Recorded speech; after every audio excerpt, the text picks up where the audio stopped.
Welcome to in the 11th day of the AJ90JS challenge, and I hope everything is going great from your side with honesty. If you don't know about this JavaScript challenge, then head over to the description box of this video or watch the first video of this channel. By the way, here is the plan for today's, and let's get into the real adventure of JavaScript. First, today solve a codewords problem that was based on diamond star pattern. And also I applied 4-step formula to solve any star pattern, because we'll discuss in another or separate video. That's why I'm not going to discuss it over here, right? So please wait for that video. Then I read MDN blocks on set timeout and set interval function in JavaScript.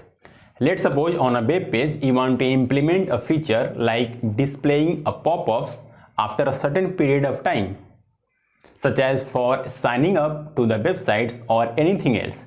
So you can create or implement this feature using set interval or set timeout function in JavaScript, right?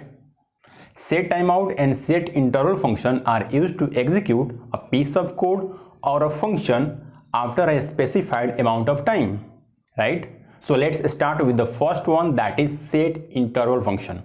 Set interval function is used to execute a piece of code repeatedly according to the defined interval time, just like a loop, right? Set interval function accepts two arguments. The first one is callback function and the second one is time in millisecond. And 1000 millisecond is equal to 1 second. Actually, it accepts third arguments that are list of parameters for its callback function, right?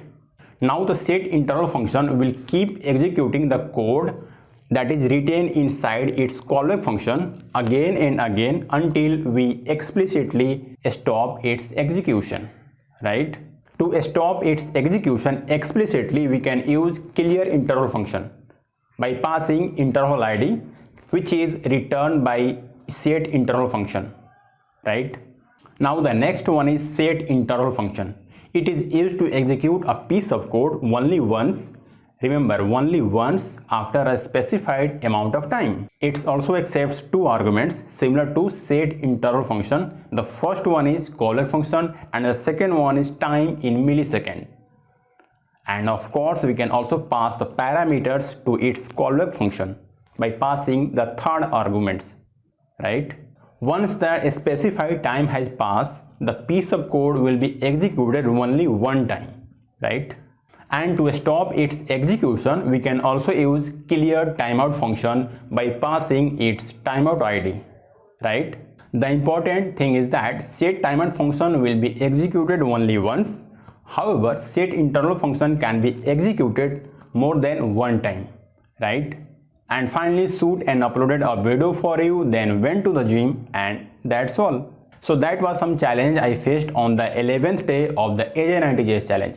Let me know what obstacles or challenges you faced on this day.